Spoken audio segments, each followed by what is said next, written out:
Hello everyone, myself Dr. Ravi Keshri. Welcome on my YouTube channel. Today I will discuss about the larynx.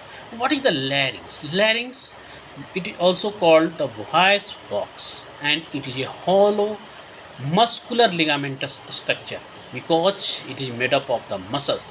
It is made up of the different ligaments, and which with a cartilaginous framework, it is made up of the different cartilage that caps the lower respiratory tract, that is capping of the lower respiratory tract, that is the trachea. And the cavity of the larynx, it is continuous below with the trachea, and above opens into the pharynx and below into the trachea. Here is the neck region, here is the larynx is present, here is the hyoid bone is present, the thyroid cartilage and cricoid cartilage is present, and the trachea, here is the position of the trachea. The larynx, the cavity of the larynx, it is continuous below with the trachea and above opens into the pharynx, immediately posterior and slightly inferior to the tongue. By opening of the mouth, you open your mouth, and on the posterior aspect of the tongue, and posterior and slightly inferior to the tongue, and posterior opening of the oral cavity. This is the oral cavity, and posterior part of the tongue where the larynx is continuous below with the trachea and opens into the pharynx. We know the pharynx has it's a common opening for the food and passage, and the pharynx has the different part. One is the nasopharynx, the oropharynx, and third is the laryngopharynx. And it is both larynx is both a valve to close the lower respiratory tract, and it is an instrument to produce the sound. In this figure we show the nasal cavity and the oral cavity, the nasopharynx, the oropharynx, and the larynx, and the laryngopharynx, and the larynx is continuous with the trachea. Now, the larynx is suspended from which bone? The answer is the hyoid bone. The hyoid bone is here is present.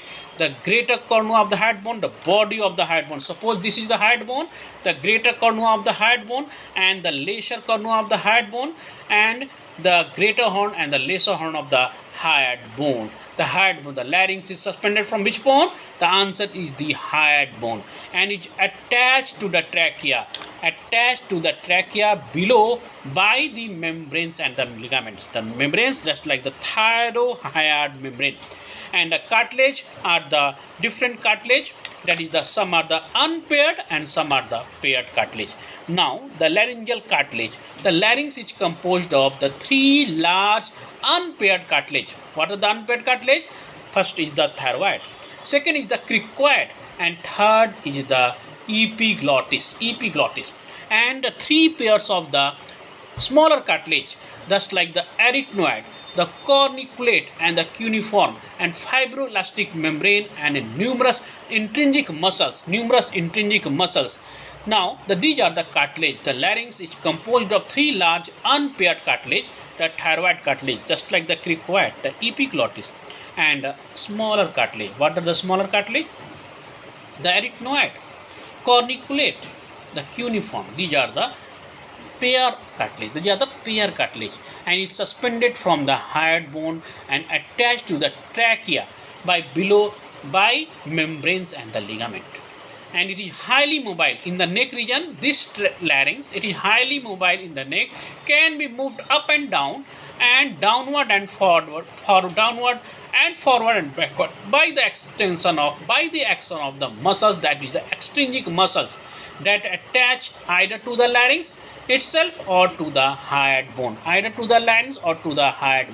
And nerve supply is by the vagus nerve, that is the motor and the sensory. Nerve supply is by the vagus nerve. The thyroid cartilage, it is the largest of the laryngeal cartilage. It is the largest cartilage, and it is formed by the right and the left lamina. Suppose this is the right and the left lamina, and it is formed by which are widely separated posteriorly. This is widely separated posteriorly, but converge and join the anteriorly, and it is and converge and join entirely, and the most superior part of the fusion between the two broad lamina, that is known as Adam's apple, laryngeal prominence, that is called the Adam's apple. Here is the Adam's apple, and the angle between the two lamina, it is more acute in the male, that is 90 degree, and in the female it is 120 degree, that is of this angle. This is the thyroid cartilage. This is the largest cartilage. Which one is the largest cartilage? The thyroid cartilage.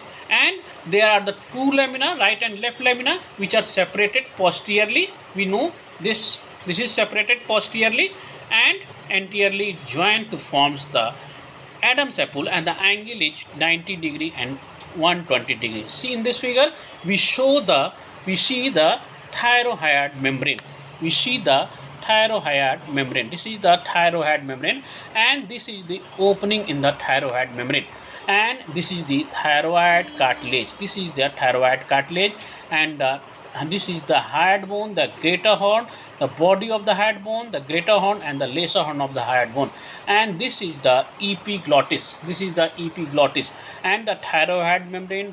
And then is the cricoid cartilage, the thyroid cartilage, and second is the cricoid cartilage. This is the cricoid cartilage, and this is the thyroid cartilage, and this is the thyroid membrane. Now next is the cricoid cartilage. Next is the cricoid cartilage. It is the most inferior of the laryngeal cartilage and completely encircles the airway. And it is shaped, what is the shape? Signet ring with a broad lamina of the cricoid cartilage posterior to the airway and a much narrower arc of cricoid cartilage circling anteriorly. It is shaped like a signet ring with a broad lamina of the cricoid cartilage. Now the cricoid cartilage had a facets, that is the articular facets. One facet for articulation with the arytenoid, and the other facet for the articulation with the inferior horn of the thyroid cartilage. The cartilage, one facet for the articulation with the arytenoid, and other facet for the articulation with the inferior horn of the thyroid cartilage. Now the lamina of the thyroid cartilage, posterior surface of the thyroid cartilage, it is characterized by two shallow depression separated by a vertical ridge. Two shallow depression. These are the two shallow depression and separated by the vertical ridge, and there is the facet for the articulation with the arytenoid cartilage and for the articulation with the inferior horn of the thyroid cartilage. That is about the thyroid cartilage. The thyroid cartilage and the cricoid cartilage. And posterior surface of the cricoid cartilage by two shallow depression separated by a vertical ridge. I have shown in this diagram, and oesophagus is attached to this ridge, and depression are for the attachment of the which muscle? The posterior cricothyroid muscles. Posterior cricoarytenoid muscles. Posterior cricoarytenoid muscles. Posterior. From the ridge, oesophagus is attached, and from the depression there is the attachment for the attachment for the posterior cricoarytenoid muscles. Next is the epiglottis. What is epiglottis? Next is the epiglottis. Epiglottis, it is a leaf-shaped cartilage and attached to the posterior aspect of the thyroid cartilage. Now it is attached to the thyroid cartilage and at the angle and project posteriorly. This is the thyroid cartilage, and from the angle, this epiglottis, from the angle, suppose this is the epiglottis, and from the thyroid cartilage, this angle, this epiglottis is attached. This epiglottis is attached at the angle, and projects superiorly from its attachment to the thyroid cartilage. Now the attachment is from the thyroid cartilage. From which ligament? The ligament is the thyroepiglottic ligament. The thyroepiglottic ligament. This is the thyroid cartilage, and epiglottic ligament, that is the thyroepiglottic ligament. That is the thyroepiglottic ligament.